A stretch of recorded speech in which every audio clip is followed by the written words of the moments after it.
TNF Podcast. Like, comment, share, subscribe. Click on that bell for notifications. We got some upcoming shows for you. Got Aaron Dahlbeck from Bane Converge, Only Crime.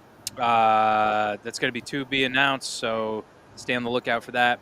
And we also have Andrew Neufeld from Figure 4 and the Comeback Kid. That's also to be announced, so stay tuned. We're going to have a bunch of good shows coming up for you in the pipeline. All right, my next guest today came. One of my friends put me in touch with him.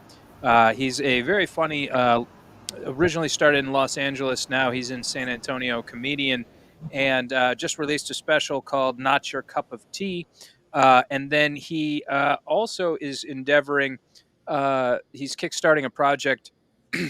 It's a neo-noir crime series called Kill Stan, which to me sounds pretty fucking amazing. But ladies and gentlemen, Deece Casillas, what's going on, man? Hey, what's up, man? Thanks for having me. Good to be here. Absolutely, absolutely. So, San Antonio, what kind of brought you down there? Was that as part of the the stand up, or? It was so I've been living in Eastern Washington for the last few years, and I kind of got stuck there. Not stuck, but like I didn't intend to move there. I just ended up living there for way too long, and it's pretty homogenized. No offense to the ruling class, but it's pretty white in Spokane.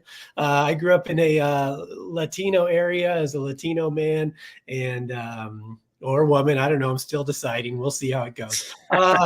Whatever. I may switch tomorrow. It's been rough as a guy. So I'm going to crush it in rebounds in the WNBA starting tomorrow. Coming for you, Angel Reese. But so I wanted to move somewhere where there was never snow again. I never wanted to see snow against my will. I wanted to see more people that weren't the color of snow all the time. And I wanted somewhere with better business taxes. And Texas had all those things. So I came to spend a lot of time in Texas during the pandemic doing comedy because it was one of the states that was still giving people freedom. So I spent a lot of time down here doing shows, and I actually almost moved to Texas a bunch of times over the years. And then finally, when I was ready to, after the pandemic kind of put a nail in the coffin for me as far as Washington, I wanted to get out of there. And I'm like, let's go. San Antonio. Always wanted to move there. Let's do it. That's awesome, man. Yeah. What let's rewind a little bit and let's kind of like talk about, your upbringing in comedy. How did you get bit by the comedy bug? Like what kind of inspired your trajectory along your comedic path? Did you, I don't know, see like a HBO special of like Carlin or somebody, or you had friends or funny people in your family? What kind of piqued your interest in all that? Probably, the usual, like teenage angst, bad parents, a genetic propensity towards alcoholism, the usual things that fuel comedians. No, I always loved comedy, even from a little kid. I tell this story a lot. If people have heard me on more than one podcast, they've probably heard this story, so I apologize ahead of time. But I used to, when I was a kid, my mom would just go to the bedroom and pass out. And my dad, when he got home, he would just sit on the couch and drink till he passed out, right? So what I would do is I would lay on the floor of the living room when he started drinking, and then I would pretend like I fell asleep. So he would just leave me there until he woke up at 4 a.m. and then he'd carry me to bed, and he'd go to bed. But what I would do is once he passed out, I would pop back up because gotcha suckers, I'm still awake. And I would watch like Saturday Night Live. I would watch The Tonight Show. I would watch VH1 used to do this old stand-up spotlight on the weekends, which, believe it or not, was hosted by Rosie O'Donnell before she was an insufferable cunt. So there, it was different times. It was the 90s. There were different times, man.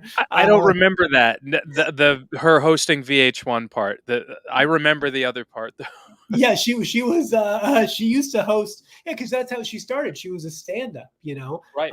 and she used to host this. It was stand-up spotlight on the week, like Friday, Saturday, I think, or Thursday, Friday, maybe on VH1. It was called Stand Up Spotlight, and she hosted it, and a guy named Bobby Collins hosted it. Who he's still kicking around LA doing stuff. Yeah, I mean, it's interesting. Like a lot of these people that are like hosts now or something, people forget that they had this upbringing in stand up, and like she's. I haven't seen a lot of her stand up to be truthful with you, but like some of the movies I saw her in, Sands, where she was like playing the retarded person, like that shit was terrible. But like she's good in like League of Their Own and all that other stuff. Sure, But sure. yeah, I agree with you there. But so um, you used to kind of stay up and watch all the bad stuff without your parents knowing. Yeah. That's crazy. So who do you feel like were probably some of the ones like comedians to you that were the most inspirational to you? Well, so that's an interesting question because like in the people who are inspirational to me, it seems weird because I'm probably nothing like those comedians, but my favorite comedian ever is Norm Macdonald. That guy was genius. He was brilliant the way he was able to just string you along with jokes, and also the way he just didn't give a fuck and just did his own thing. It's another story I tell a lot, but I remember early on, one of the first times that like it clicked that I was hearing a joke, like this full structure of a joke made sense to me. And I couldn't tell you how old I was. Probably, 9, 10 years old, something like that. Whenever he was doing Weekend Update on Saturday Night Live. He was the best Weekend Update guy. Oh my God, dude, he was so good. The guy is so funny. His jokes about OJ are just, I mean, amazing. I don't know if you've ever seen him when he hosted the ESPYs, and he's like, When uh, OJ hosted the no, ESPYs. no. Norm hosted the ESPYs, Oh, and he's like, somebody had just won the Heisman, and he's like, just know that that's a accomplishment that is something few people do, and no one can ever take that away from you.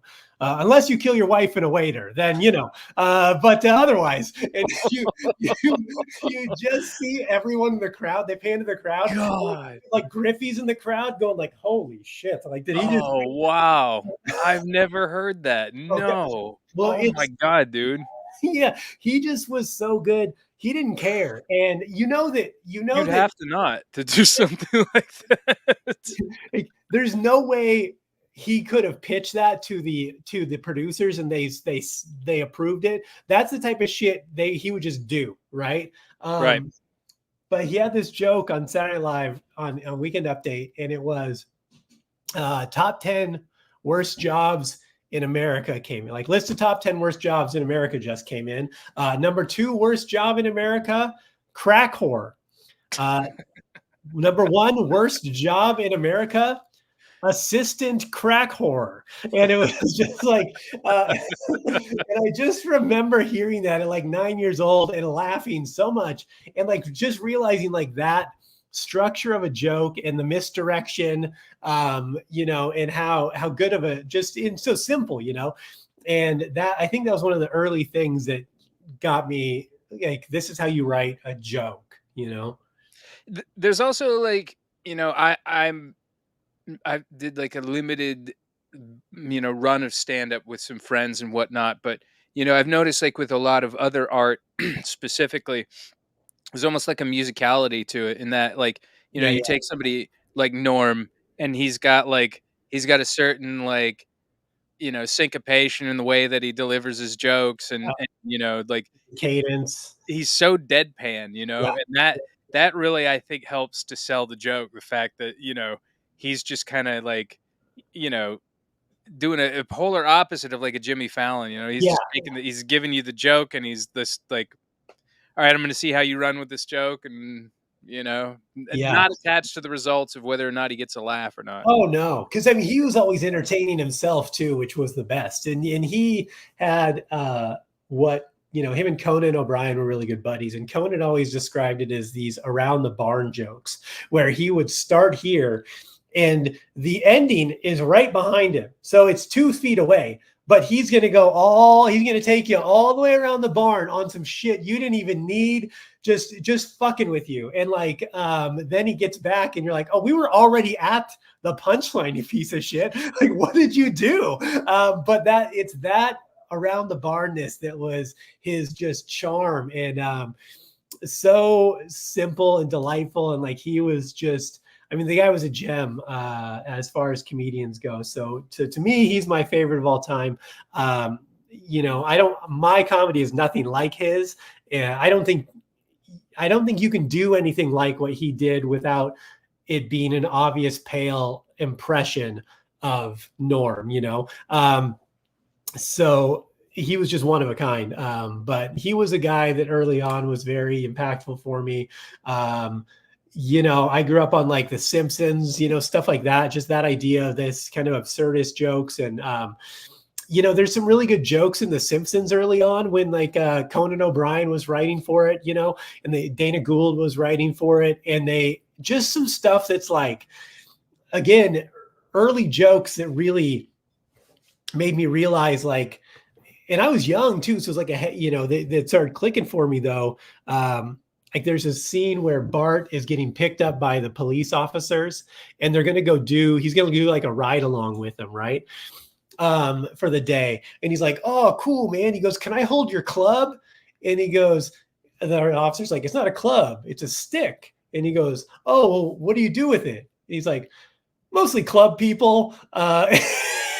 And, it's just like, again, that little bit of that little turn. I'm okay. And then there was one more I loved it, and then I'll stop quoting other people's jokes.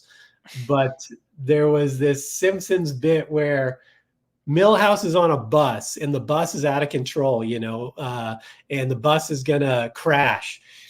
And he's like, oh no, we're out of control. Like, this is just like Speed 2, but on a bus. And you're like, yeah, that's just Speed 1. You're like, I always thought that was one of the funniest things because it's so ridiculous of a reference to like, that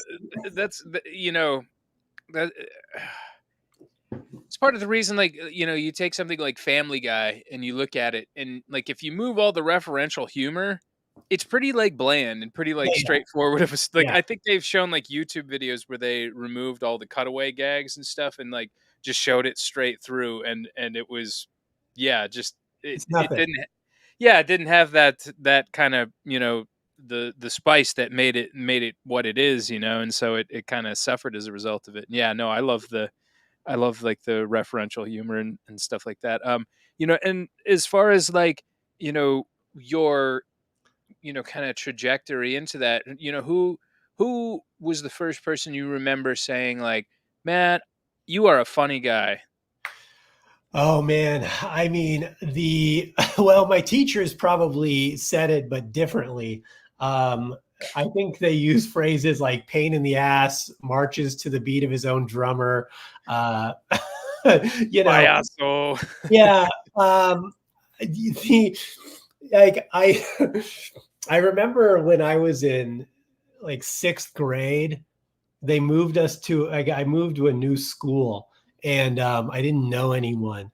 And so my first day of school, I walked in and it was a new teacher too, her first year. And I feel so bad for this lady because like we terrorized her so bad that after our year of school, she moved down to teach 1st grade. Like we fucking ruined this lady. But she's like, everyone go around and introduce yourselves and stand up and introduce yourselves. And I'm in 6th grade. So this is going to tell you a lot about what a terrible family I come from and like where my head was at. She stands up, she's like, all right, your turn. And I stand up like, hello, my name's Deece Casillas and I'm an alcoholic, like we're at a fucking AA meeting. The thing is like, the kids that laughed, I'm like, oh, we're gonna be friends because you have bad parents too. And you could see her face be like, she was simultaneously impressed that like a sixth grader understood that reference, but also concerned. And it was just such a moment of like in my head of it was almost like because I'm in sixth grade, like open micing, being like Right. just working material out on the crowd, like, oh, you're gonna let me talk to everyone? Well, here's what's gonna happen. I'm gonna and yeah, so you just stuff like that, or my parents used to have these crazy parties and just a bunch of people milling around the house drunk, older people, and I would always just be running around, and I used to sneak in the fridge, and they had, I don't know how like white trash your family was, but they had like boxes of Franzia wine, like boxed wine with Oh, the, boxed wine. Yeah. yeah, it had like the spouts and shit. So when no one was looking, I'd go slide into the kitchen, open the fridge, and just hit that thing and just put my mouth under it and glug, glug, glug. So I was like 7, 8 years old, just probably like, around a 0.12, just fucking a BAC, just running around this party hammered, Oh, wow. just talking shit to people because and adults thought it was hilarious. They just thought I was like this wacky kid. I'm like, no, I'm also probably legally not allowed to drive for multiple reasons right now. Not to mention my feet don't reach the pedals, but also like I'm way over the legal limit. And it was, but it was like that. And that's that first feeling of like, I didn't know what I was doing, but I was, just like running material. Like if I could get you to laugh, that was a high, and I'm going to find a way to do it again. And that, you get bit early. Yeah. Did you ever do anything like talent competitions at an early age, or they would have like talent shows at high school or something like that, and you would get up there. Did you ever do anything like that, or what was your first kind of foray into actually getting up and performing? Well, that's flattering. You think I went to high school. So that's the nicest thing anyone's ever said to me. the I didn't make it to high school. I dropped out in the middle of 8th grade, and spent my next few years in and out of jail and whatnot. It was great. But the no, I mean, when I was real young, our school had, like, elementary school had a talent show. I never really did anything because I don't know. I didn't feel like comedy was an option. I didn't really understand how to I probably didn't understand that was an option either, to like do that. The first time I like performed, man, that's a good question. I don't know. Honestly, the first time I probably performed was like actually doing, like, I used to do hip hop music. So probably doing like hip hop shows before I ever did comedy in front of people. Oh, you know what? Actually, in 6th grade, we had to do like a music video. And I wrote this like comedy song that we filmed a music video to. So maybe that was it. Yeah. Yeah. So your foray into entertainment was through music versus comedy. That's what you did before. Yeah, I was writing. I mean, I did like some, I wanted to write. That's what I always wanted to do. That was my love. But, I had a venture into hip hop for a number of years. Yeah. What kind of course did you take with that? Did you end up like recording albums? Did you tour? Did you do anything like, open for any like bigger artists? No major touring. It wasn't that big. I did record some stuff. I mean, I did some shows. I don't want to say open for these people, but I did perform before these people at venues. And I mean, opening for them makes me feel like they asked me to open for them. This was just like I was a local guy in the venue, Right. Right. So, I performed at shows before. So essentially Coolio, E40, who else? Too Short was at that show too. It was E40. I was about to say Too Short. That sounds like he would be on that lineup. And those are probably the biggest ones. And again, that was like this was the one for Coolio was God. That was back in like, I mean, we might have still had the Twin Towers. That's how long ago that was. Jeez.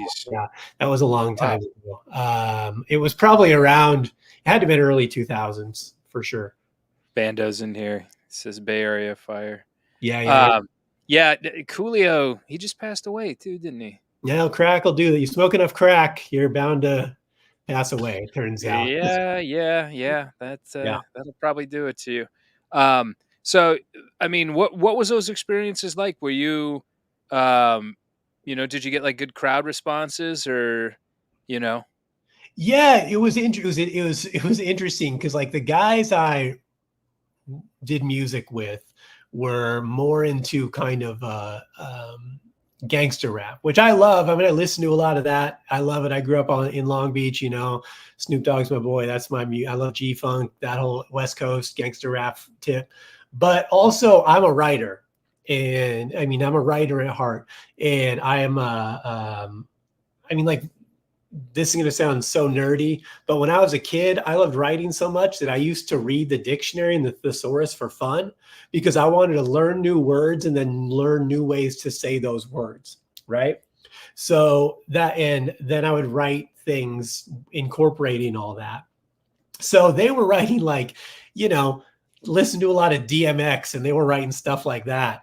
And I was like writing these probably more, I'm going to say, a higher lyricism stuff, a little more metaphorical double entendres and stuff like that. Right. Isn't that what Eminem did? Didn't he used to like peruse the dictionary? Probably. Yeah. I Yeah. mean, I would guess so. I mean, his vocabulary is pretty crazy for a dude with severe head injuries. Um, I seem to find that like, a lot of people in hip hop, like the way that they make words go together and like, even if it doesn't rhyme, just like not to mention like, yeah, you can make something rhyme all day long, but is it going to make sense? And then there's like, like you look at like guys like Wu-Tang, there's like deep cut references in oh, like their lyrics where it's like you'd have to know this to understand that, like yeah. Guns and Navarone tearing up your battle zone. Well, Guns and Navarone was a movie from like the 60s, a war movie. So, like it's brilliant to me that like, that you would take like a unconventional kind of method cuz yeah, like I said, I'm pretty sure Eminem did that and he's a class act at what he does. Yeah, yeah, arguably the greatest lyricist of all time. I don't think you can genuinely have a conversation about best lyricist if you want to talk best lyricist and you can't at least bring up Eminem. I disregard your opinion whatsoever. Like you're being disingenuous. The guy's amazing. Well, someone told me, like one of my friends told me that what makes him so unique is that he kind of raps on like the offbeat. Like Mm, he doesn't he will like in a song um I don't know, like the hi hat or the snare. I can't remember what it was specifically, but like he does it in such a way that is unnatural and unconventional for yeah. like normal rappers. So, Yeah. Well, um, he will, if you've ever heard some of his old mixtapes, like after some of his early stuff, like after he got signed to Aftermath, like after he released his first album, but he was just doing these crazy mixtape with like DJ Flex and stuff. You'll have a track that he has like 6 different flows on. So he's hitting different parts of the beat through in different flows throughout the whole thing. And I mean, the guy, and that goes like you said, you don't have to, it's not always about rhyming, it's about flowing. You have to make it flow. You can make things flow that are different words. You can change the syllables around and adjust things. And yeah, there's a lot of ways to do it. It's a little puzzle. right, like it's yeah, there's such a like a finesse and like a talent to all of it. So like with comedy, like when did you kind of get performing with that? Like I guess I should ask like what age did you get started and how long have you kind of been chipping away at it? Yeah. So my first official open mic was probably like 2006. I was living in Long Beach, and there was this spot. Shout out to Pete's on the Beach. Was this sports bar I used to go to all the time, and there was this open mic on like Tuesday nights they did, and I used to go watch just because I liked comedy, you know. Um, and I'd hang out afterwards. I started talking with the dude who ran the mic, and he's like, "Oh, he's like, you're funny." He goes, "You ever thought about doing this?" And I'm like, "Well, I mean," I go, "Yeah, kind of. I don't know. I just didn't. Yeah, I didn't really know. Like, I didn't really know that I could just go sign up. You know, like I didn't know how Right. these people ended up on the stage there and stuff." So he's like, "Well, next week, come through, and I'm gonna put you up." And I'm like, "All right." So I went home and I started looking at, writing stuff and putting stuff together. And the thing is, I'd been writing for years because, again, as a writer, I was putting stuff together, and I would always write these bits down that I thought were funny or like an interesting concept. And I'm like, well, I'll use this as dialogue in a book somewhere, or I'll use this in dialogue in a script or in a sketch that I write. And like not really knowing where it's going to go, but it's like a joke, you know? And I realized after I started doing comedy that, like, oh, I had a book full of jokes already. I just thought I was going to use them I just thought I was just going to insert them into a book somewhere that I Something wrote. different. Yeah.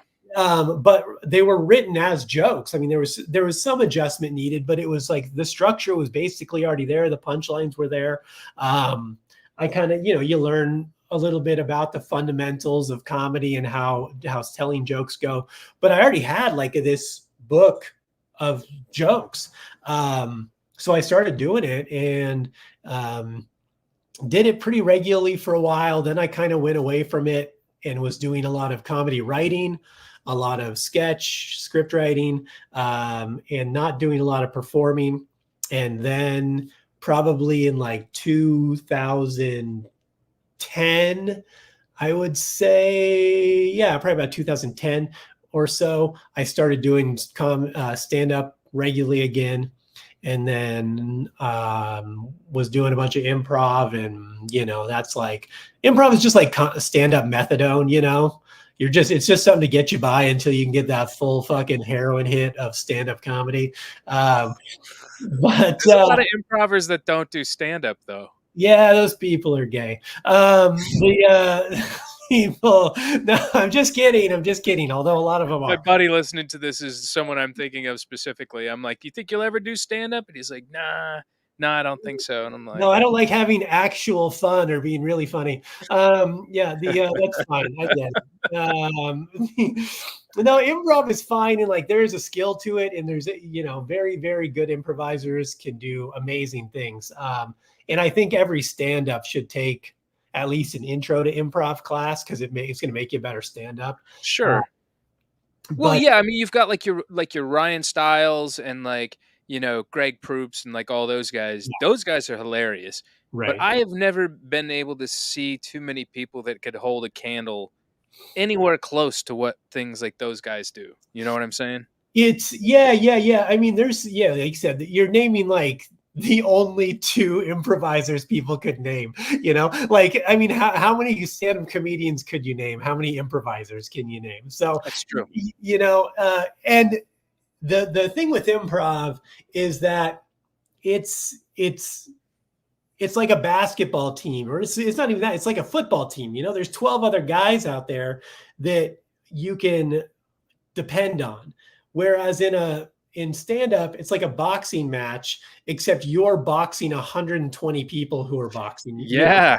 So it's just different. And my God, man, for anyone who's never stood up on a stage and been able to solo, like just talk into a microphone and have everyone listen and like uncontrollably laugh at you, that's I think about that sometimes. I'm like, there's people that go their whole life and never have that feeling. It is a fucking wild feeling to get off stage and be like, I just got all those people to just laugh for an hour, and yeah, so it's different than anything else. Yeah, except for maybe, maybe an opium high. Opium's kind of like, I have got that reaction before, not in the form of stand up, but like in doing plays. And yeah, it's exhilarating, and coming from like also like a music background too, you know, like there is almost this like this sense of it is almost like a rush, like a drug when you're up there like playing on stage and like people are reacting to what you're doing and it's like, you know, you feel as though people genuinely care about you and what you're putting out to the world, you know? Yeah, yeah, and you know they care because afterwards they offer to buy you a $2 beer and come over to their house and play Madden with them in their mom's basement. So, you know, it's really, yeah, it's really Did you just did you take them up on I have on both. Uh, Usually I'm just like, "Do you have drugs down there too?" "Okay, I'll come get you." "Is your mom still up?" Doesn't matter. I'll wake her up." The Uh, yeah, I mean, there's, you know, yeah, it feels really good when people support your art and you know, uh, your creative endeavors. I think it's just a really kind of like satisfying feeling. And you know, what is like a singular instance of you in your performance career where you remember just getting off stage and being like, "Man, I fucking crushed that. I fucking killed." man, so I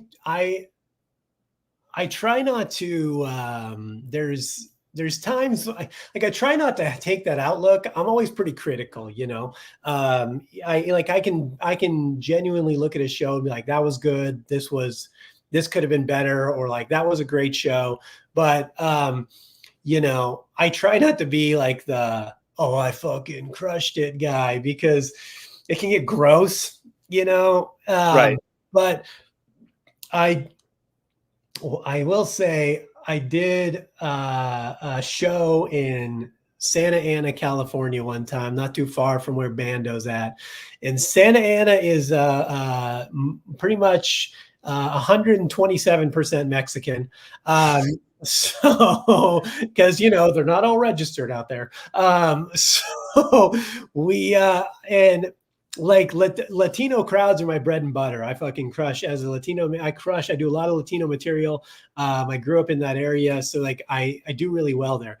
And I did this show, and it's all Latinos, you know. And I don't know if I've ever had such long applause breaks or laugh breaks in my life. Literally, a girl was laughing so hard she hyperventilated and passed out in the front row. Like she couldn't stop. She and like and I was just like, Wow. holy shit! Like this is Wow. yeah. What are some things that like Latinos think are hilarious? Like you could poke fun at yourself for being a Latino. Right. Yeah. Here's the thing. It's like um, what I've found in my experience in comedy is that not just ethnic people, but like blue collar people, middle of the road, blue collar people that have real problems and et cetera, et cetera, et cetera, live in rural areas or just middle America are the best audiences because they have like real problems. So they'll laugh at anything, you know? Um, Whereas like I always say my least favorite audience is Seattle because liberals with money are the worst fucking people. They no sense of humor. Fuck those people. Because here's the thing, and I'm not even going to shit on them about their dumb ideas, even though a lot of them are dumb. What I'm going to say is that they uh, they pretend outwardly like they care. They have all this, oh, you know, the poor and the this, you know, don't make fun of this, and we need to help this and this and that. And you talk about something in your comedy, and they get all upset. They want to cancel you, and then they drive home in their $150,000 car to their gated community on the hill and lock all Right. their doors. And I'm like, go fuck yourself, you Yeah. fucking hypocritical piece of shit. You don't Self-righteous. care. Yeah. Yeah, you want to pretend like you care. Right.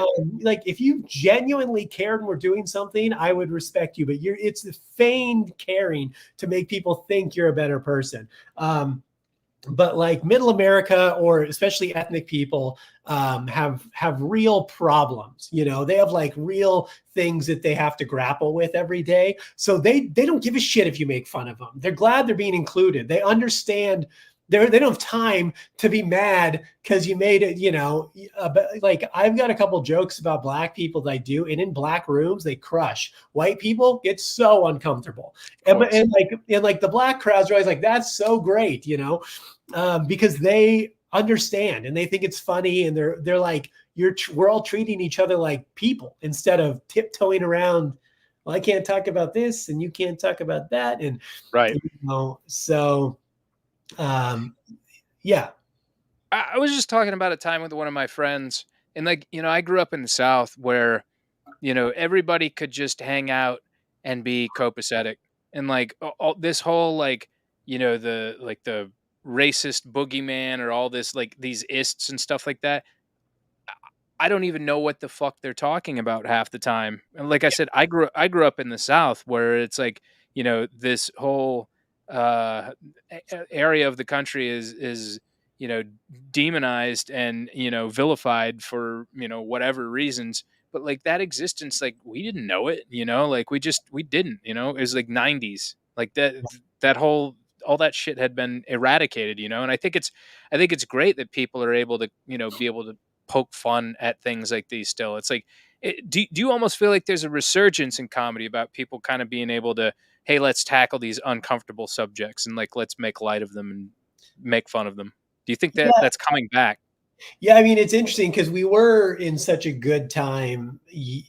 I always say the best time in America was like around like 2003, when the best rapper in the world was white and the best golfer was black. Like, you knew we really transcended race when we're like, holy shit, we are doing great in Yeah, America. right. Like, this is fucking, we got a black guy winning the Masters. Oh my God. Yeah. So, but and then we definitely went through, we all experienced it pre-COVID and during COVID, a real rise in whatever we'll call it, cancel culture, for lack of a better word, or people censorship. I mean, censorship, people make light of, like, say cancel culture doesn't exist. I'm like, I don't know, debatable, but censorship does exist. And we all saw that with the social media platforms literally deplatforming people, You heard demonetizing. about Zuckerberg today, right? No, what did he come out So and Zuckerberg came forward. Well, he came forward and admitted that the government had pressured him to censor certain individuals and like certain buzzwords and Oh yeah, things like yeah. that. Yeah. Yeah. Well, he did a interview on Joe Rogan a while, like about 2 years ago. Not that I listen to Joe Rogan. I wouldn't want to admit that to anyone. It's like saying the N-word these days. The Ryan Herrera says, wanted to say hi and show some love. Congrats on the East Coast gig. Yo, what up, man? Yeah. Shout out to Ryan. Good dude. Run some good shows in San Antonio. Funny guy too. Book him. The But yeah, he's talked about how during the last election that the federal government and people like FBI and stuff really pressured him to suppress certain topics, and during COVID, to suppress certain things. And it's like, yeah, man, 90, I don't even know what the number is anymore, but most people get their information from social media these days. So if you're controlling what goes on there, and all those things are just the same liberal views, which I think those views should be out there. I think those views are just as valid as anyone else's. I don't necessarily agree with all of them, but I want them to be able to have a voice just as much as I want anyone else to have a voice. I think I'm a free speech absolutist. That's why, I mean, whatever you want to say about Elon Musk, I think what he's doing with Twitter is amazing. To absolutely just shit can billions of his own dollars just to have a platform that absolutely just promotes freedom of speech is pretty fucking amazing. Yeah. Yeah, it is. And, it's interesting that we're kind of, like, segging into this direction. Uh, what was performing stand up like for you during COVID? Like, were you in Seattle? Were you in San Antonio? Like, what was, because Bando was saying that they were doing little like guerrilla shows and kind of like, underground type stuff. And, people were giving him shit, and like, they were trying to like cancel him, and, anybody that was collaborating with that. So what Yeah. was that experience like for you? Well, after spending 3 months in my house eating an eighth of mushrooms every day, and having existential crises and wrestling with the devil in my bathtub on a regular basis, I finally decided to come out of hibernation. And it was, I started back in. I didn't wait that long to start doing comedy again, because what I did is, as soon as like Florida opened up and they're like, you can come do live performances, we're open. I just flew to Florida and I posted up. I got a hotel and I booked a bunch of shows around there, independent shows, bar shows, any venue I could get, and just spent a while there. Then Texas was open, so I went to Texas. I came here and I started doing shows. And then Washington kind of opened up eventually. So I was doing some stuff here, real limited, but Idaho was open. So I was doing a bunch of stuff in Idaho, which was right next to where I lived in Eastern Washington. Because I lived in Spokane, which was about 20, 30 minutes from Idaho. So I was just spending a lot of time in states that were open and doing as much stuff as I could. And my view was that people are adults. People have a personal autonomy. And if you want to come see a show, I think you should be able to. And that's fine. If you don't want to come and you don't think you should be in public, then don't. And that's also fine. But, I'm going to do what I'm going to do. And yeah, I only got COVID like 7 times and I'm still here.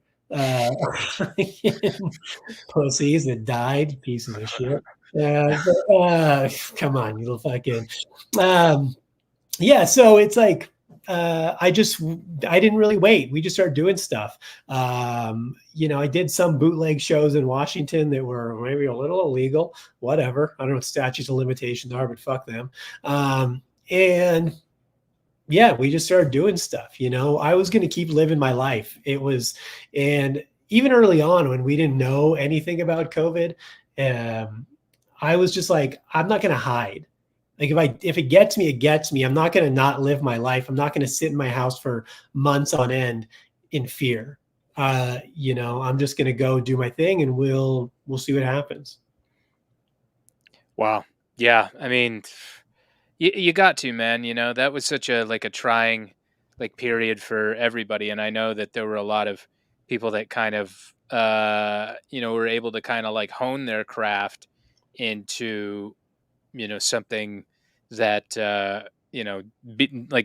hone their craft. And there's a lot of people that just sprung up during the pandemic period, just like TikTok comedians that, Yeah. and I heard this from a lot of comedians that were saying that, all these people just kind of sprung up and they're like, well, when am I going to get my Netflix special and things like that, and is that still kind of like a common thing, like kind of prima donna like comedians? Like prima donna like stand-up comedians, or for the answer is yes. I don't even need to finish my sentence. Again, my least favorite part about comedy is other comedians usually. Don't get me wrong, I have a lot of great friends that are comedians and people I love, but my God, as someone who books a lot of shows across the country and has to deal with comedians every day, they're also the worst fucking people to deal with. Are they always trying to be funny around each other? Is everything Yeah. Does everything turn into a gag or a joke or an attempt at one? There's like a line. Like there's a weird thing where if you're with your good homies that are comedians, you're going to be talking shit, and it's going to be moving fast, and you're going to, there's going to be some zings and stuff, and it's fun. But like then you get with people who you don't know that much, and it just feels like they're running material on you. And Right. I'm like, and I've had to tell someone, I'm like, are you doing a bit right now? I'm like, don't do a bit. Don't do that. Like, don't come in here trying to like pretend like you're having a conversation when you're like, having a fucking, oh, have you guys have been to Chipotle recently? Well, I'm like, get the fuck out of here. I don't want to talk. Hit an open mic, man. That's Um, funny. yeah, I mean, comedians are there's varying degrees. I mean, some people get it. Some people get the social construct of like what it takes to uh, integrate and talk to other comics, but a lot of times too, it's like comedians, we're a unique breed of broken people. We're not even really barely people. I think sex robots might technically be more people than we are, because they probably actually have some joy in what they do still, um, somewhere in their programming. But we're kind of the only people that can understand exactly what we do in this mindset. So sometimes you also are just talking to them because they get what you get, a lot of the times. And you're not even trying to be funny, or there's nothing funny about it. You're just trying to like have what seems like a normal conversation, because like I can't say certain thoughts in my head to other people. They're like, I have to call the police now. You're going to be arrested for that thought. That is crazy. Like you fucking, like you can't talk that way about llamas. What are you doing? Like, fucking, I was just saying they're fluffy, look soft. So That's uh that can be, I think, I guess, what do they say, hell is other people, like that has been like the biggest detriment to me in the performance field, is like dealing with other musicians, dealing with other actors, dealing with other, and so it seems like stand up is one of those things though where you can kind of navigate a little bit without necessarily having to depend on other people so much. Like you can do a podcast, you can do sketch comedy, you can do like all this other stuff, and now like with technology progressing as it has, you can do virtually anything. yeah. Yeah, I mean, it is kind of a one-man band. I mean, you can team up with people in ways in comedy, but mostly you kind of have to work hard and depend on yourself. But I'm sure, yeah, like you said, I mean, any art, there's egos. Everyone people have a much bigger ego than they should. To me, I really tried to never. I mean, I'm sure I've had my moments but overall, I think I'm pretty easy to deal with. Someone gave me great advice early on where they said, like, be funny, be available, and be easy to work with. And if you can be two of those three things most of the time, you're probably going to get a lot of work. And because I mean, there's really funny people out there that I just won't deal with anymore because they're just fucking kind of a pain in the ass. Right. And so I'm just like, it's fine. I don't care. Like, there's other people who can do these spots, you know. But yeah, and you end up just doing a lot on your own. It's easier that way. And you have some other talents outside of comedy in that you have kind of started to produce a neo-noir comic book series called Kill Stan. And I just want to tell you, like, neo-noir, I mean, you could see my Lay Samurai poster on Yeah, the back there, is yeah, like one of my favorite like genres ever. So I guess my next question would be kind of what piqued your interest in, uh, comic books, and specifically with the genre of neo noir. Fuck, yeah. we could talk all day about that because that's right in my wheelhouse right there. Um, and with all that, like, what was kind of your impetus to get that started? Yeah, did I send you the preview of it? Did you get I don't that? think so. I Ah, don't think so. I'll have to send it to you after the show. Okay. But so yeah, I mean, I've always loved comic books, man, ever since I was a kid. I think it's a killer medium. And as a kid, you grow up on the typical capes and tights, and then at a certain point, you start reading stuff that's a little more adult and branching out into the different uh, Vertigo, Dark Horse, while some of the stuff that has like, more writer driven, story driven, character driven stuff where you realize like, oh, you can write anything can be a comic book, and I think people miss that a lot. People just see because the big two, DC and Marvel, really, I mean, DC and Marvel probably are 70, at least 70, if not more percent of the comic book market, right? Two publishers. And they pretty much all they do is superhero stuff or superhero adjacent.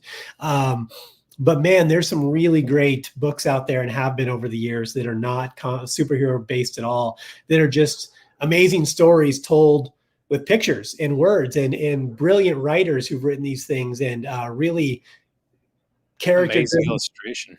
Well, yeah, amazing illustrations too, but just these character-driven stories that, and it's like a movie that has an unlimited budget, because you can, as long as your artist can draw it, whereas like you don't have to pay for the CGI to fucking have a three-headed dragon that with like the one head is Dan Aykroyd, one is the devil, and one is fucking Jesus or whatever. Like you just draw it and you can do anything. So I've always loved comic books. I've tried to do a comic book a lot of times over the years. It's challenging. I just don't have the time or the really, it'd take me too long. I mean, I have some art skills, but probably not enough to do a whole comic book. So you're collaborating with somebody else then, like you're writing the actual story and somebody else is inking it.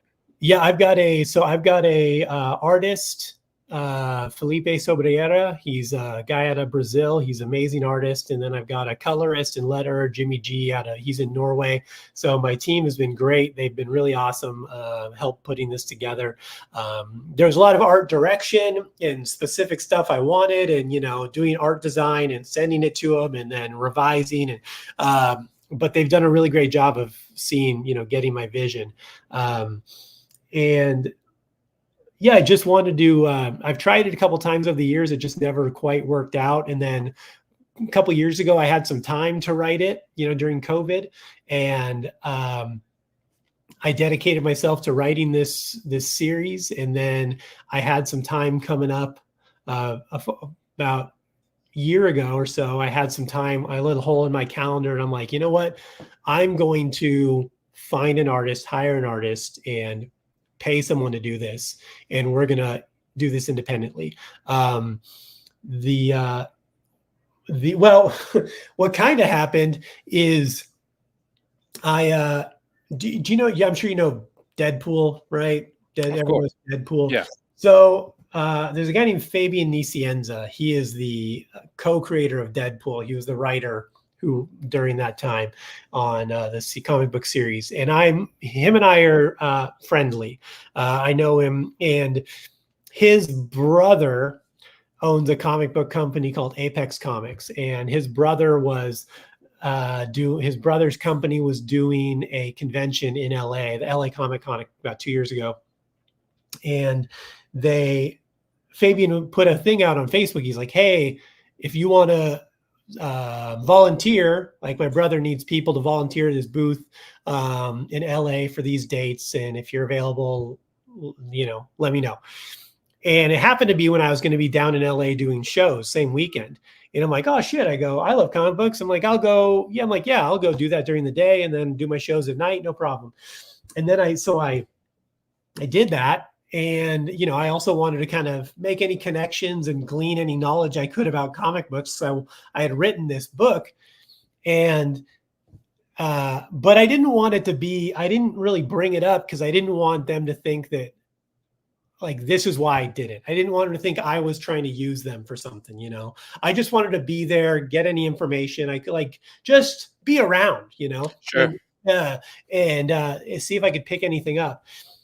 And, the convention went by, I went home, after the weekend, and about a week later, Fabian's brother, Mario, the owner guy, he calls me and he's like, hey, he goes, I didn't really get to talk to you during the convention, but I just wanted to thank you for doing it and get to know you a little better. You know, I know you do comedy. You know, he goes, do you write all your own material?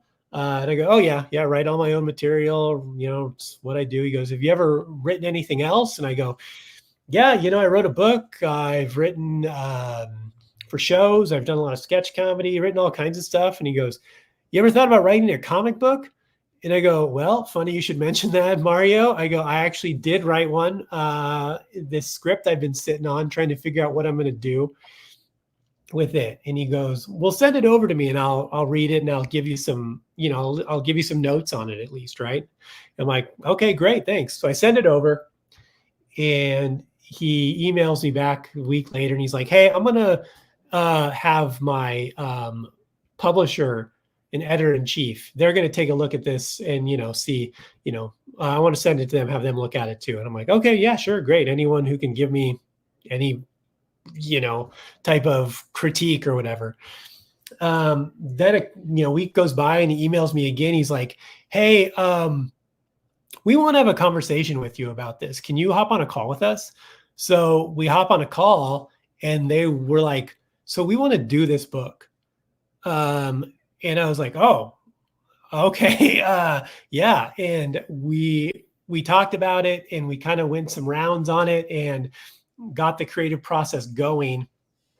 And at the end of the day, I ended up kind of walking away from the situation. I took the book and I'm like, there were just a couple things that they wanted to change that I didn't want to change. There's editorial decisions that I felt jeopardized the integrity of the book and what I wanted it to convey and how I wanted it to look that they didn't, that they, you know, we disagreed on.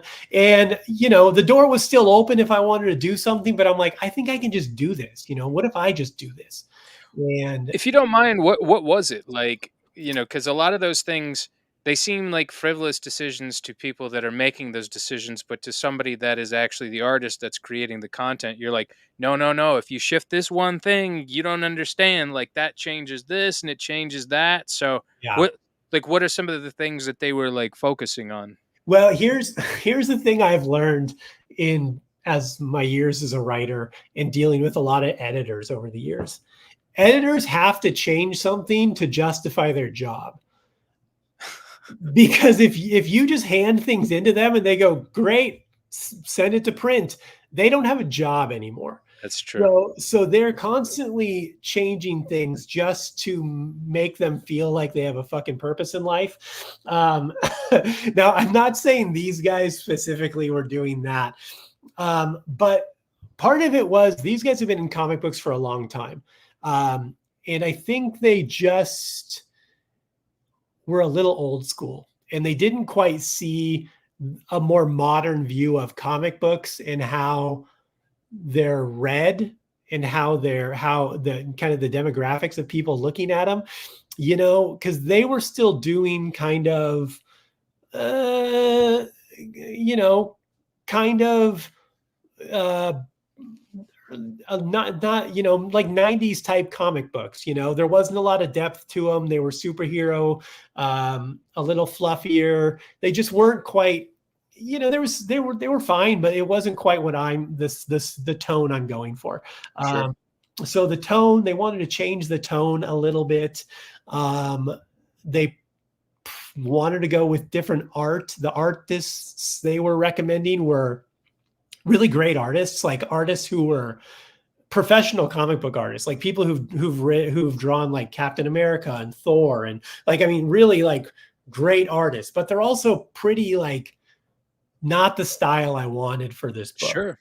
And so I'm like, I would love to work with Ron Frenz. He's an amazing artist and a guy who's like an industry legend, but he would not do this book any favors, you know. They wanted to change the title. They were adamant about changing the title.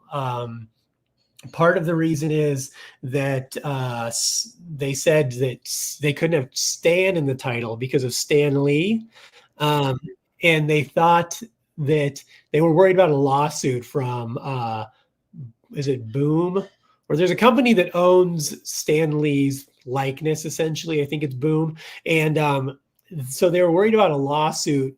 And I'm like, I don't know, man. I don't think you can trademark the name Stan. Like you can, and if I'm being honest with you, I picked the name Stan for that reason, because it's like kind of an homage to the guy, but also as a comic book guy, everyone knows who Stan Lee is, right? And if you saw a book that was called Kill Stan, you'd instantly be like, you'd think Stan Lee, and you would think, what's this book? So it is kind of a marketing trick also as to why I named it that.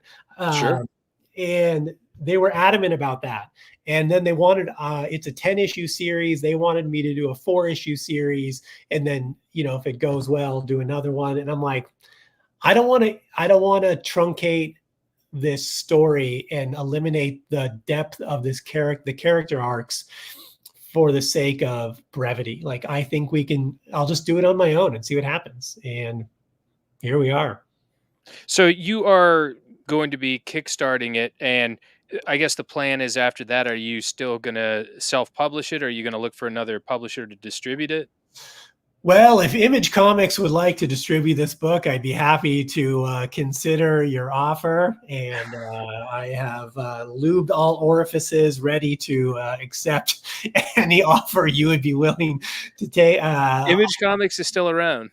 Oh, yeah. Image Comics is huge. Yeah. Was that the one that did Spawn? Yes, still does. Okay. Spawn's still Okay. around also. Spawn is still around by Todd McFarlane? Still, he is writing it. I say writing loosely because, man, it's a pretty bad book. But it's still, I don't know, there's not much of a plot. Not much. You don't like Spawn? Huh? You don't like Spawn? I'm not saying I have never liked Spawn.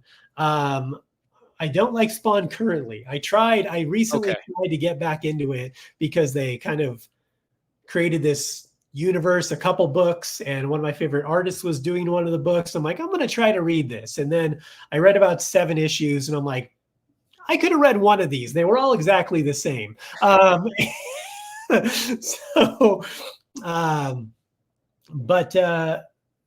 I mean, if someone would, if a publisher wants to pick it up and it makes sense, I'm more than happy to do that.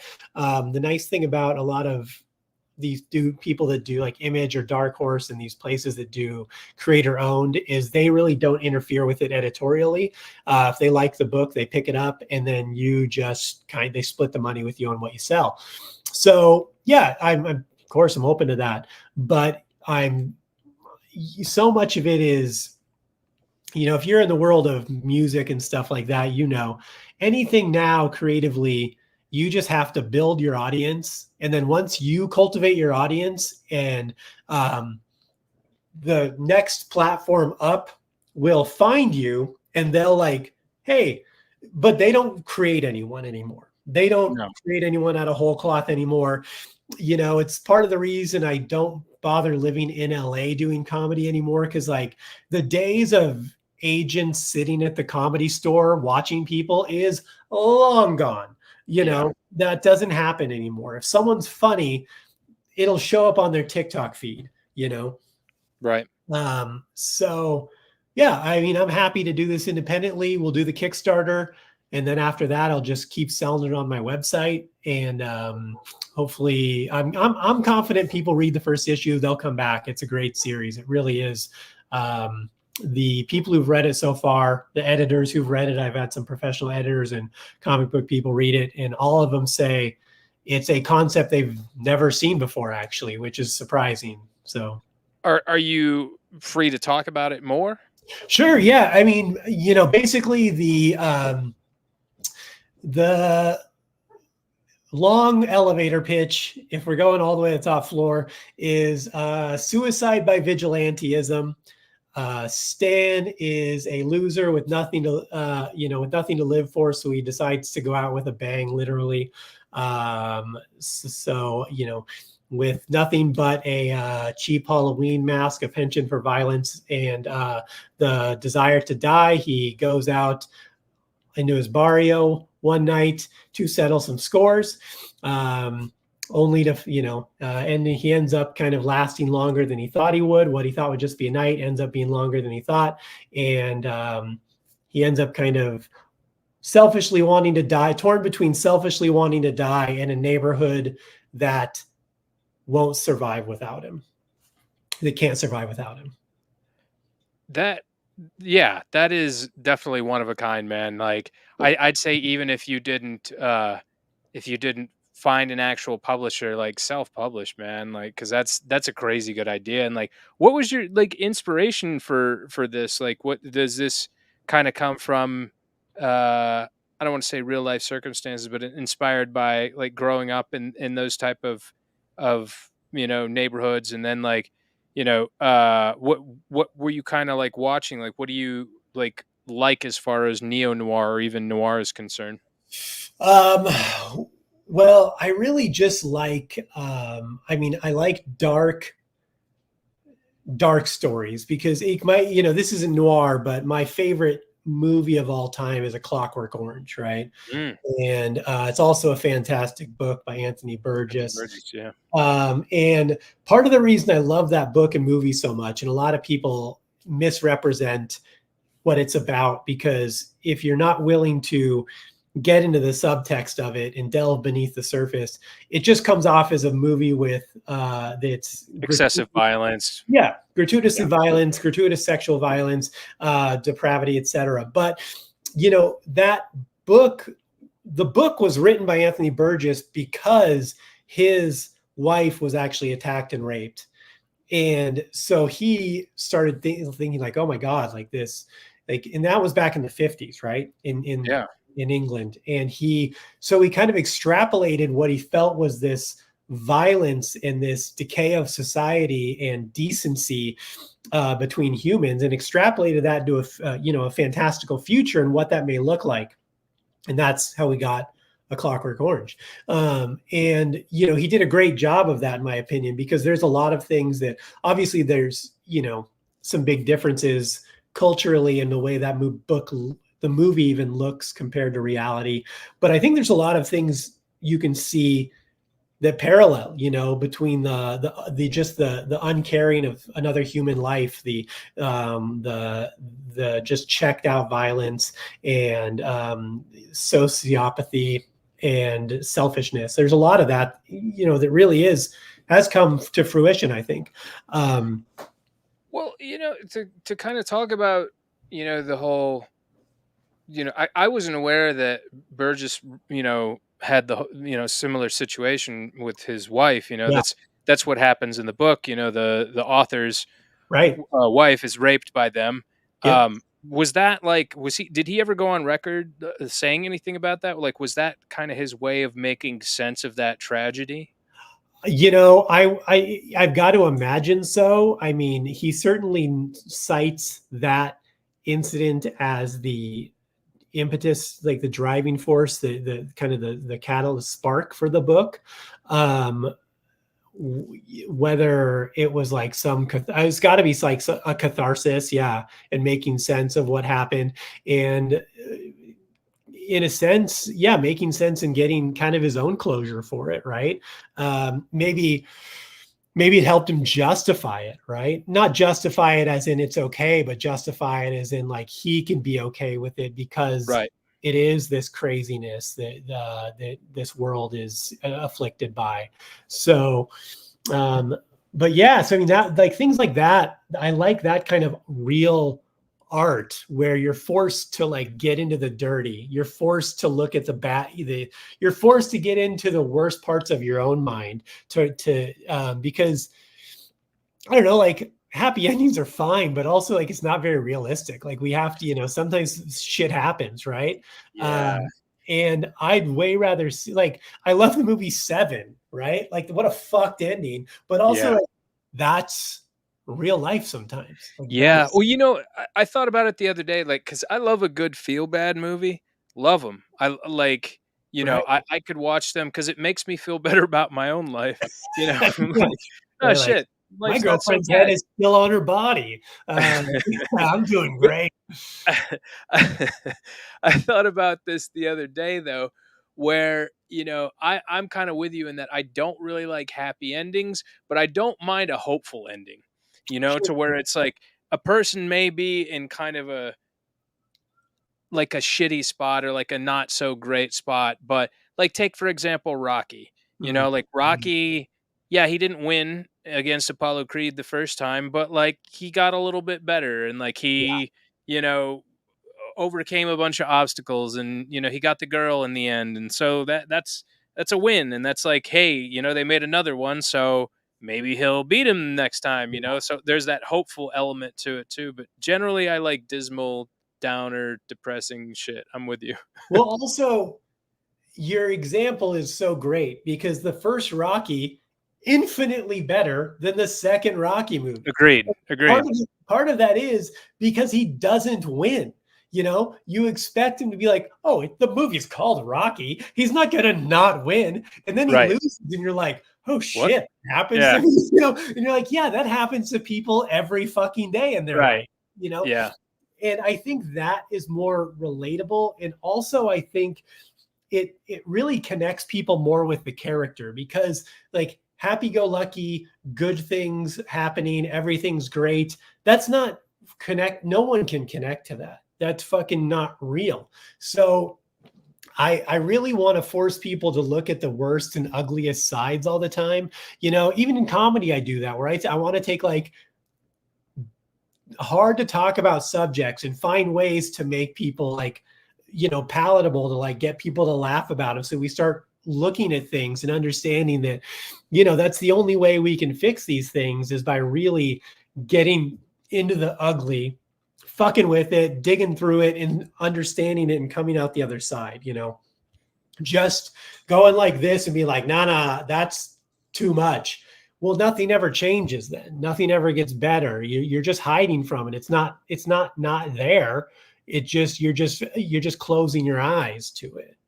Right. Um, Yeah, people don't want to have like, you know, conversations. People don't want to yeah, experience the ugly things. And you know, kind of back to Clockwork Orange. Yeah, surface level it looks um like a very, you know, gratuitously violent kind of just chaotic anarchic type view to life, you know. But you know, I think like the kind of the theme or like the through line to that is like you can't force people to be good.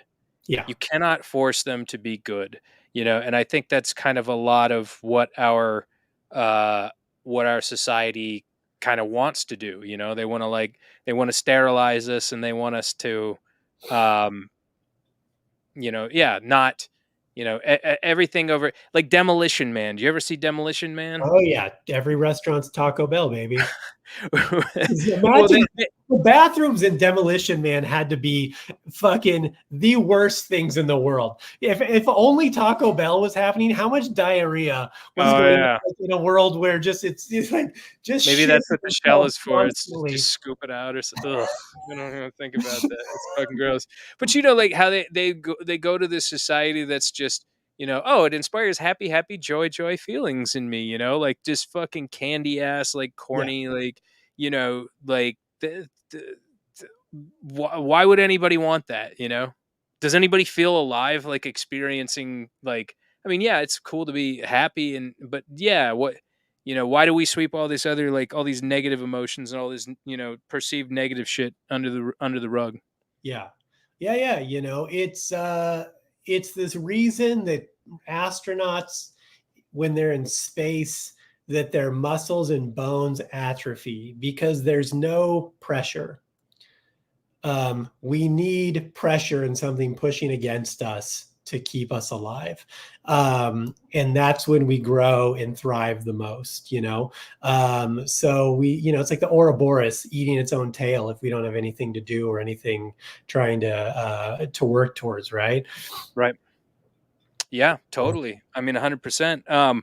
And you know, I guess I could say like, you know, you have somebody that's sketching it, and then you have like a colorist for your comic. How did you kind of find these guys? Was this like were they people that you'd already read before, or was it, you know, you were just kind of randomly like scouting people out there? Like, how did you become acquainted with these guys? Luckily, there's a ton of Facebook groups for independent comic book creators, and I just put some solicitations out on what I was looking for. what the tone of the book I wanted to be. I gave some art samples of what I wanted the book to look like artists I like. And I said, here's my email. Send me your portfolio, send me your page rates. And I started filtering through them on what I wanted. And then from there, I set up Zoom calls with these guys and filtered from there even more. And then I picked the guys I liked, and off we went. That's dope, man. That is, and that's a project that I've been wanting to work on for a while. Is a comic book. So I'm trying to kind of glean ideas and techniques and methods from people that are already doing that. So that's awesome, man. Like as far as like outside, the realm of comedy, like as far as films, as far as literature is concerned, what are you into right now? What's kind of like captivating you, holding your interest? Well, I still do read some different comic books from time to time, pretty regularly, actually. So a lot of that stuff. I just finished a book called Y, the Last Man. The letter Y, the Last Man. It's a comic book by Brian K. Vaughan, who's in the conversation for the greatest comic book writer of all time. It's a fantastic graphic novel. It's a book about this kid and a boy and his like he's like 20 and he's got a little capuchin monkey that's also a male. And one day he wakes up and every other male on the planet, anything else with the Y chromosome, has died except for him and this monkey. I think I've heard of this. It's so good. It's so good. And again, no capes, no tights, no superhero, no superpowers, no magic. It's just like it's like such a crazy story. Please send me the link for this because this sounds like amazing. And I mean, honestly, you can't go wrong with almost anything Brian K. Vaughan writes. Also, he's phenomenal. But yeah, I just finished reading that. I'm reading a book right now, a nonfiction book called "The Sacred Mushroom and the Cross." Which I don't know if you're familiar with that book. No, the title. It's a book by Gianmarco Allegro. He was a Catholic priest who was studying the Dead Sea Scrolls, and he started to realize that he was a etymologist for like language and stuff like that, breaking down language. And he started to realize he has a theory that the biblical scriptures aren't actually intended to be what they actually are. He thinks that they're kind of a coded guide from these archaic fertility cults, and that a lot of it has to do with psilocybin and psychedelic mushroom use. And it's kind of a crazy book, but it's pretty convincing. There's actually a ton of evidence that points to this. Like when you break down words and actually take them back through to their actual root in like ancient Sumerian and stuff like that, it's pretty wild. Like even the word Christ was the word actually breaks down to a word they used for mushroom. Interesting. Yeah. So reading that, that's been interesting. I'm trying to get back to reading more. I'm a tough cookie when it comes to my art and what I consume. Honestly, I'm pretty fucking picky. If something doesn't grab me fast, I'll ditch it, Yeah. I'm about to reread Lullaby by Chuck Palahniuk. It's on my. Oh, wow. I love Chuck Palahniuk. He's my favorite author of all time. I think that guy's just fucking amazing. Talk about dark humor and cynicism. That's my go-to right there. What's the one I read by him that was the guy that Choke? That's my favorite book of his. Oh, I just read that for like the third time last year. Didn't they make that into a movie that wasn't very good? The movie was terrible, unfortunately. Yeah, it was Sam Rockwell too, which is unfortunate because Sam Rockwell's a beast. Yeah. but also he's kind of like the Kevin Hart for white people. He takes almost any role. So it's some gold and some garbage. Um, you know, Kevin Hart. Ah, um, that's good. That's good. he, uh, as far as like what I'm watching, I'm so bad at watching stuff because again, I'm snobby with what I'll watch. So if something doesn't grab me right away, I'm just like, nah. I'm also bad at watching serialized dramas because I'm like, I don't know, like comedies are easy because I'm like, I get in and out in 22 minutes. So I fall asleep and watch 3 episodes later, I'm not that lost on the plot. Yeah. Whereas like a serialized drama, like I've never seen Game of Thrones, I've never seen Breaking Bad, I've never seen The Wire, I've never seen fucking Dexter, I've never seen name another big show. I've never seen an episode of it. I'm right there with you though in that most of them. So yeah, continue. You don't Yeah, watch serialized dramas. yeah. I just like I will. It just most of them don't grab me right away. And like here's the thing that happened with Breaking Bad. I didn't. I finally once it was over, people are like you gotta watch it. So I started watching it. I watched the first episode, meh. Watched the second episode, meh. And I'm like, when does this get good? And people are like, oh, like halfway through the second season, it gets great. And I'm like, guess what? I'm not going to watch 27 hours of episodes for it to get good. Fuck this show. Like, if it's not good immediately, I'm out. Or at least give you some sort of incentive to stay along for the ride, Well, like yeah, it doesn't have to be like the juiciest. It just has to be creatively interesting for me to want to keep watching it, right? sure. Yeah, it can't be dull or lackluster. I also don't watch a lot of TV. Like I turn the TV on before I go to sleep because I need noise when I sleep. Sure. And I usually watch somewhere between 20 minutes and an hour before I fall asleep. So like that doesn't leave a lot of time to watch a ton of stuff. I don't know. If I want to see a movie, I got to go to the theater to watch it. Otherwise, I'll probably never see it because I can't. It's not the same watching at home. I'll watch it in chunks and. I have Uh, extreme ADHD now when it comes to like watching shit, which used to be the complete opposite. Like I used to be able to sit down and watch like a 3-hour movie in one sitting, and yeah, not get up, not go anywhere, not do yeah, anything. yeah. Well, it's tough because like you have the internet in your pocket. You can't. That's why I have to go to a movie to see it because I'm not going Right. to my phone. I'm locked in. But if I watch it at home, you're like, oh, I got to pee, or I'll go. My dog, gonna let my dogs out, or I'll go get a drink of water. You're just not as in it. You're not Uh, engaged. You're not yeah, connected. No. you're not Yeah. you're not as locked in and committed. So I try to go see movies in the theater. I want to see not a ton of movies that. Uh, yeah, I've seen it. Actually, I will say this: I saw the movie Monkey Man. I don't know if you saw that. Is that Nicolas Cage? No, no, this is with what's that? What guy's name? He's an Indian guy. Um, Dev, Oh, Dev Dev, Patel. so Yeah. this movie is so good. Okay. It is. I mean, I don't know the last time I've seen a movie this good. It was the last movie I loved this much was Jojo Rabbit. Definitely different types of movie, but the Jojo Rabbit's the last movie I thought was a fucking 10 out of 10. Okay. So yeah, definitely see Monkey Man. That was great. The I don't know what else. I saw Long Legs. Wasn't Did impressed. Oh, you didn't like Long Legs? Didn't like it. No, Okay. I wanted to really bad. Yeah. It because I liked the tone, and I liked artistically the way they shot it and the things they were trying to do. I think they did a lot of really interesting things, but they did a lot wrong.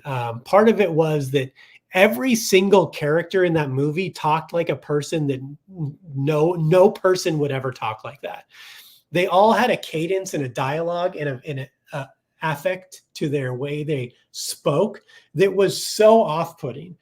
And they all had that where I'm like, if just the main character was weird, fine. But everyone was weird. Yeah, it's like it reminded me a lot of like a David Lynch movie or like like Nicholas Winding Refn that did like Drive and like Neon Demon and stuff, Yeah, yeah. It just became too because then when everyone is so weird the way they talk, no one becomes weird, and then you're not getting the effect across that you want. Right. It just becomes kind of annoying instead of Have you seen any of his other films though? Like he did that Gretel and Hansel, Oz Perkins. He did Gretel and Hansel. He did Blackcoat's Daughter. He is the son of Anthony Perkins from Psycho, Norman Bates, which is kind of how I would like discovered his films. I was like, oh, his son's a director. I'm like, let's see what he's about, you know? And like, I'm with you though. Like, I kind of, I I don't know. I was on the fence about it. Like there was a lot about it that I really liked. It definitely reminded me of like Silence of the Lambs or something like that, you know. here. But yeah, I'm kind of with you in that there was a lot of stuff that I didn't feel like was firing for me. I saw it in the theaters too, and I think that was one that I, in hindsight, wish that I had watched on my own. Like Mm, just because I was telling this story to somebody like, theaters are really nice now. They got those like reclining seats yeah, and everything, and like, but I went by myself, and like somebody else, I guess, went by themselves too. The person that was sitting right next to me. And I mean, it was this guy, and like, he was just like the fucking like gut hanging out. And like, he was like laying like fucking like 50s pinup style, like on the fucking chair. It's like wearing shorts. There's no reason this man should have been wearing shorts for any reason. Just like yeah. fat fucking chunky thighs sitting out, and I was like, that already tainted my experience to long legs. So I was like, but it's one of those like just watch like either by yourself or with somebody else. Like, yeah, I didn't think it was a good theater going movie. Yeah, it was tough. Like I said, I don't think I don't think I'm mad I saw it because there was a lot of artistic stuff that I really thought was interesting and a lot of tonal stuff that they did that was unique that I liked visually. Yeah, Um, I don't know if it was his director of photography or who came up with some of the stuff, but they definitely had very unique things. And the soundscape was really good, like really good. I thought the soundscape was like amazing. Even the negative sound at times was well used, but they didn't nail it with the characters. Because like, oh, the girl's weird. It's like, okay, she's so weird though. Like, how is she in the FBI? She's so weird. yeah. I was like, this girl seems like a child, Yeah. And then and like was her very mom, bizarre. yeah, it's like just everyone was so weird. We're like, all right, this is kind of um, just a little Off. much. And yeah, like the way the story tied together at the end wasn't as it wasn't as compelling as I wanted it to be. It kind of like a weird cop out almost. It's like, oh, like it's spoiler alert, people turn it off. You don't want to hear this, but like, oh, it's the devil and he's possessing these people. And then there's this guy who's like his avatar. And you're like, it just seemed kind of weak. Like it seemed like a weak ending, especially because it like takes all the power out of the people at that point, because then you have this existential villain that's just floating out there in mysticism that's doing this all, and it like takes away the connection of these people that are facing each other and what they're dealing with. And like, I don't know, it just didn't all resonate. Yeah, no, I mean that's fair. I know a lot of people have kind of had like mixed reactions about it. I liked a lot of his other films. That's why I was like, yeah, I'll give this one a shot. Which here's one thing I will say for it. They are really, as far as they're like, making small horror films, that's amazing to me because you take this really small budget, like their budget of their film, I think they said was like less than $10 million, but it's already made over $100 million. Like, and in order to like, see, I don't know if you knew this or not, but in order to have a profit on a film, it has to not double its production costs, but it has to triple them. So if it Mhm. doesn't triple them, it's a bomb, Yeah. which is crazy, Yeah. like because you would think, oh yeah, well, the bombs if it doesn't make its money back, but it's so much more than that. Yeah. Yeah. I mean, I do applaud them for that. They definitely did something. They did something unique in a landscape of you know, perpetual Marvel movies and shitty Star Wars projects. So it's nice that they try. I'm always good. I'm always like happy to see someone try something different. And I do like that we're getting back this kind of indie scene. And I think it's a counteraction to these big tentpole movies, you know, because now what did they say? You know, this statistic was from like 5 years ago, so it's probably not, it maybe gotten worse since then, but it's something like 85% of the movies made in a year were either sequels, remakes, or part of a franchise, right? Yeah. And you know, it's like you said, a movie has to make so much money to be considered worth it. So they're just not taking chances on things anymore, especially now, because before they could make a movie, it could do, you know, moderate to even poor at the theater, but they could make up money on DVD sales. That doesn't exist anymore. No. In the streaming money is shit. It's basically non-existent. So like they have to make everything up in the theater. They can't afford to depend on, you know, every fucking Blockbuster picking up 10 copies of this movie like Right. they used to. So it makes sense, you know. I mean, monetarily, business wise, it makes sense. But I do like that the counteraction has begun, where they're like, oh, you're making these bubbly, poppy, predictable Marvel movies every 6.5 months. Well, we're going to make these crazy horror, like real, like probably filmed digitally, but they look like 8mm, like raw Right. film, um, small boutique films, and make money that way. Like, I love that. And again, even though the movie wasn't for me, I love that that's happening, because they are making movies like that that will be for me. And I like that, you know, there's real storytelling happening again, Right. finally. I mean, And you know, like this channel that I follow, Red Letter Media, they're kind of saying like, yeah, keep the blockbusters, keep the tentpole movies, you know, like look sure. at look at Wolverine and Deadpool. Like look at how like I mean, those movies probably that movie probably saved a lot of movie theaters because you know the movie theaters have kind of been in decline for some time. Yeah. Um, but do that, have the blockbuster movies, have you know the comic booky type movies and stuff, and then you know have throw a few of your indies in like here and there. I think AMC does a pretty good job at that. Uh, AMC and like who's that other one? Alamo Draft House. You Yeah. know, to where it's like yeah, you could go and see like a Wolverine and Deadpool, and then you know go see like a Long Legs or like a smaller like indie type horror Yeah. movie, you know. But Yeah. yeah, I think horror is where it's at. You know, I meant to tell you too before I forget. There was actually a comic of this. I can't remember. It was a very indie comic, but like this. Um, guy used astral projection to communicate with his brother who had like severe autism and stuff and I was like wow that's crazy that sounds like like a cool idea you know Yeah. I'm not familiar with what that is, but it sounds oh cool.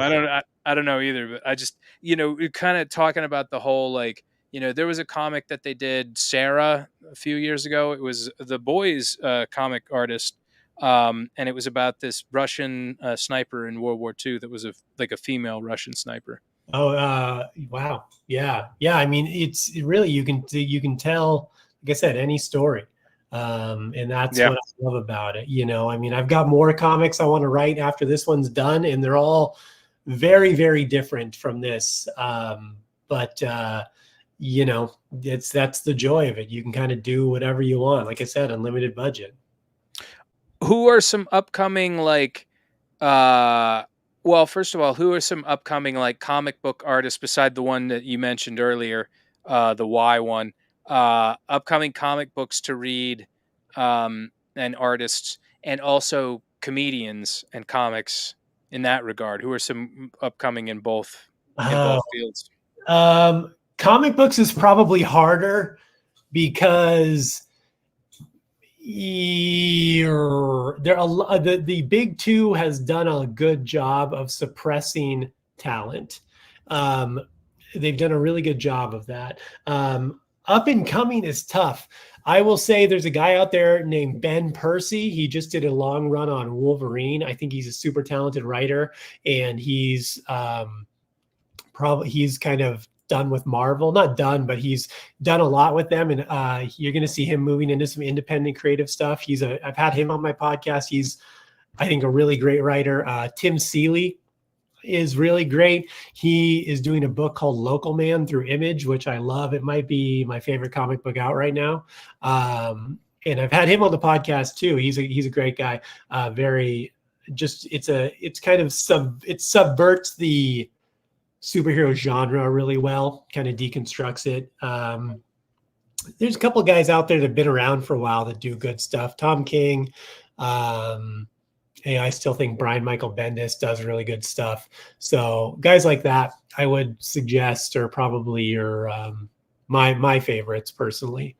As far as comedy, I mean, I think everyone knows him now, but I've been a big fan of him for a while. But Shane Gillis is one of the funniest guys out there right now. That guy is just so fucking funny. Yeah. Him and Mark Norman, who's another guy that I've been watching for years. And he's Shane finally Gillis Trump is it's crazy. nails it. It's crazy. And another guy who's finally getting his due also is Adam Ray. I don't know if you've seen that he does this Dr. Phil bit where he plays Dr. Phil. It's so fucking funny. So Adam Ray is a dude that's been around for 25 years doing comedy. I don't know, forever. But the guy's he's done fine. He's been a headlining touring comedian for a long time, but he's never been big. He does some acting, and he's has a podcast, and he does well. But as far as comedy goes, but he's not like some of these other dudes. He started doing this Dr. Phil impression where he dresses up as Dr. Phil and interviews people, and it's so fucking funny. And he nails it, and he is blowing up doing it. He's doing like these arena tours as Dr. Phil. And I met him years ago opening for him in Spokane, Washington. And shout out to Adam Ray, because he is a good dude, and he's been kicking around for so long with success to a point, but man, this is getting him to the point where he always deserved.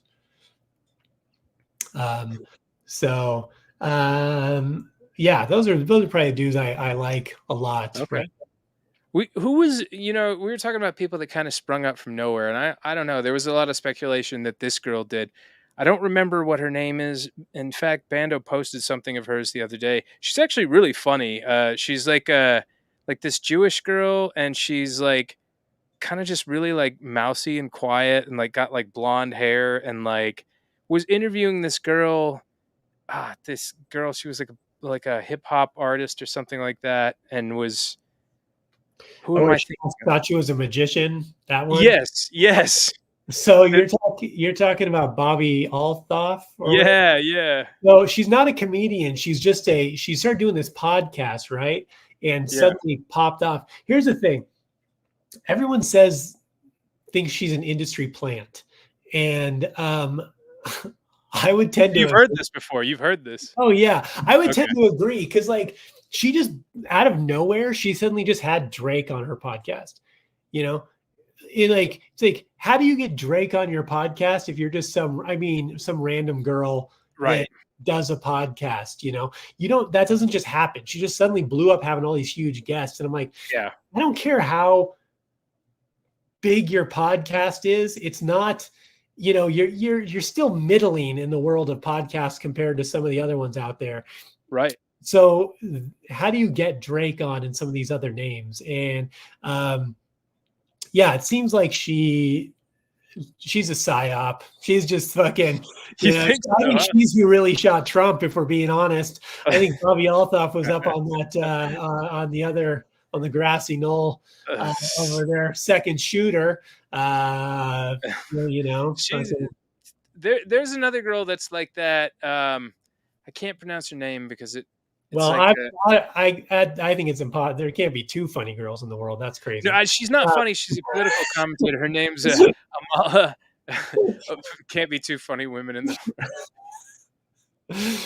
Yeah, there's Thank some you. funny ones out there. Yeah, Like, no, there are.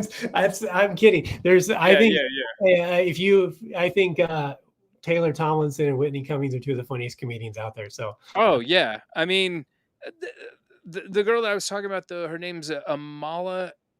I can't think of her name. Kamala Amala. Harris, she has this funny bit where she thinks she's going to be president. No, no, no. This is not even a Hilarious. comedian. You should see it. She's really convincing. But anyway, she, like she just kind of like sprung up out of nowhere. I'm like, how do these people like? Yeah, you can go viral and stuff, but like, Yeah. really, like, come on. Well, Bobby Altuff though, she's cute and she is funny. Like, I think she's pretty like, she's got this whole kind of like don't talk to me vibe. yeah, it's certainly a unique take. It's one of those things where it's like these people cultivate an audience, like we talked about, and that's all it takes to get anything now. Is if you have a certain amount of followers, I mean, you can, as someone who emails venues and clubs all the time trying to get shows, there's some places that just they don't even look at your tape. They just look at your Instagram following and be like, Yeah. run wars, Yep. like, and I get it. Like, I get it. Because, and Bando will tell you this too, I assume, but comedy club owners are not comedy purists. They're not people who love comedy. They're people who want to sell beer and chicken wings. Right. So it's a glorified restaurant with a psycho in the corner yelling about fucking airplane traveling, like that's Right. it. And the clown in the corner just keeps people there ordering beer longer. So if they can get someone who has a TikTok following of 1 million people to come sell out a crowd, they don't give a shit how bad the show is. They have a full audience to sell fucking hot dogs to. So you can be the funniest guy in the world, but if you can't, fill half a venue, kick rocks. It doesn't matter. Yeah. Yeah. Yeah. I mean, that's why a lot of the hardcore venues, or I mean, a lot of music venues didn't want to do hardcore all ages shows, is because they couldn't, sell alcohol at them. So Right. Yeah. yeah, you got to bring those people in. Gotta get them out there. But yeah, I'm with you in that. You got to kind of cultivate like a natural following, and then again, to go back to hardcore and punk rock, a lot of those bands would cultivate their whole fan base and get them out there, and then that's when the majors are like, oh, okay, Yeah. well, Yeah. they've already done most of the work for us, Right. so Well, yeah. like we were saying, that's how it is with any art, whether it's music, comedy, even comic books. You build an audience and you have enough people getting eyes on it, and then it'll show up on the doorstep of the people who at the next level, and they'll be like you said, oh, they did the work. Let's put a little more money behind this and get it to the next level. Yeah. But they're not looking to build anyone up from the ground up. They're not looking to take a chance. No. It doesn't make sense. Why would they?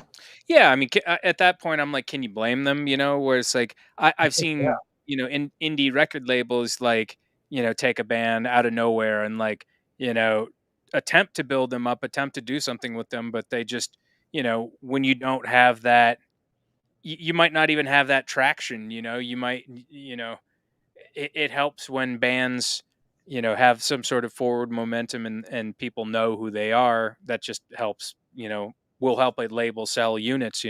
yeah. Well, it's like, I mean, I talked to a guy who used to be an A&R at this record label, and he was breaking it down for me, and he's like, we might sign 10 acts, and one act ends up paying for the other nine, because like, you get one Taylor Swift and she makes $1 bazillion, but those other nine people never make it out of their forward, the money they get to begin with, their advance, and you just pay off them. You're just gambling. You hope one of them hits because they'll make enough money to cover all of it. Yeah, exactly. Exactly. Yeah. Uh, Steven Soderbergh, um, said that he used to kind of make films in that way, and that, he would make films that he knew would make money at the box office, like surefire type things.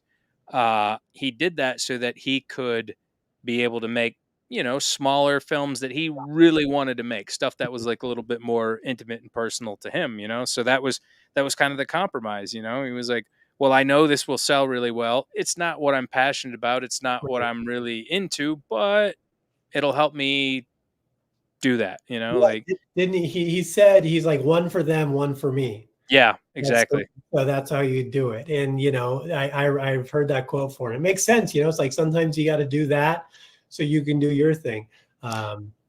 There's this quote. I know you don't watch series very much, but and I didn't finish the series. I don't know if I want to. I'm not a big series guy myself, to be truthful. But in Mad Men, Don Draper's boss says compromise means doing what you don't want to do to get what you want. And Yeah, so, like, yeah, if you want to make that indie like movie that isn't going to make a lot of money, you got to do the popcorn like superhero movie, yeah, fuck, yeah.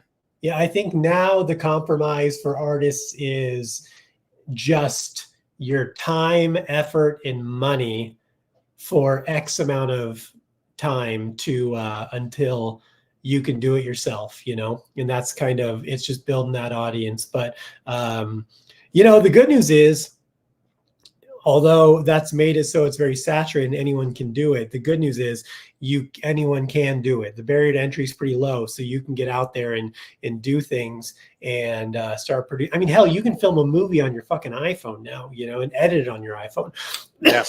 It's never been harder, but it's also never been easier, right? So it's a double-edged sword, but it's like, man, take advantage of the parts you can use and make something and put it out there. Find the people who are into it and just build the audience and keep doing it. It's going to take time, money, and effort and sacrifice. You're going to miss a couple birthdays, a couple nights out or whatever. But like, man, if it's what you want to do, you got to put that time in. Absolutely. Absolutely. Well, Deece, I appreciate you coming on the show. I think this is what you're doing, with the comic book sounds really awesome. And I'm down to support that in whatever way, sharing it, getting it out there so that, people know about it and can support that. I'm all about independent content creators, man. And like I said, that inspires me. Now I'm like, cause I talked to my buddy who, does my merchandising company, which I'll show everyone here in a minute. And we've been talking about doing like a comic book and things like that. So, I think that'll be, pretty awesome, man. I'm really looking forward to that. Yeah, I can do it. There's a lot of room for it, man. Yeah. So one thing I like to do, and I forgot to bring this up at the top of the hour, I run a merchandising company called hellsheartco.bigcartel.com. If you go over to the site and you use the code 20, you can get 20% off your entire order. They are Bella Canvas, Tri-Blend t-shirts. They feel amazing. I'm going to throw up a few here. We got a Steve McQueen Bullet mock. We've got a Black Flag mock, Psycho 2. That's a Scream Tatum glow in the dark and a Scream Randy glow in the dark. Bella Canvas, Tri-Blend. They feel like a dream. Pick one up, guys. That would be most appreciated. We've also got official TNF podcast shirts there too, but go on over there and check it out. Mr. Deece Casillas, man, I really appreciate you. And I wish you the best of luck with all this, with the comic book and with your shows and everything, and would love to have you back in the future, man. Yeah, can I plug a couple things real quick? Sure, absolutely. Yeah, so if everyone would, as far as the comic book goes, the title of the comic book, our publishing company is Inferno Comics. So you can follow us it's inferno.earth on Instagram. Our website is inferno.earth. There's no .com, it's just .earth. Facebook, it's inferno.earth, or just search Inferno Comics. All the likes and follows, shares, anything helps a ton on social media for the algorithm. It also helps get us into conventions. So conventions also, we're trying to get into conventions across the country to sell this book, and some of them, they do look at your socials, see what kind of following you have. There's an application process. So please, if you will, go follow the pages. Makes a big difference. You can also follow the Kickstarter. It's Kill Stan. Just search it on Kickstarter, and it's not live yet. It goes live on September 15th. But if you just follow the page, that also helps us in the algorithm and looks really good. So that can be a big difference too. And then you'll get updates when it goes live. And if you want to support the campaign, that would be great too. I promise you, you will not be disappointed. You're going to enjoy this book, whether you're a comic book fan or not. And then as for comedy, you can follow me on deece.comedy on Instagram or deececomedy.com. I have a special on my website. It is for sale. I filmed it last year, and it's great. Not your cup of tea, it's called. A lot of fun doing it. It's a lot of material that I don't do anymore. So that's where you'll be able to find it. It is for sale. Right now we're selling it for, you get to name your price. So, $5, $10, whatever you want to pay. You can even pay $1. It's a dick move, but you'll still get it. So go over there, check it out. You just donate what you want, put in your email. We'll send you a download. It's the whole video, hour special. And check it out. That's awesome. Yeah, and I'll be sure to put all the links down here in the description in the comments section. So, Well, really, really looking forward to seeing all your projects come to fruition, man. So, again, man, thank you for being on, and hang out for a bit backstage afterwards. We'll chop it up, and I always get everybody like a T-shirt and everything. So, everybody, thank you for joining the stream. Like I said, like, comment, share, subscribe. Namaste. God bless. Be good. Thanks, everyone. Thanks.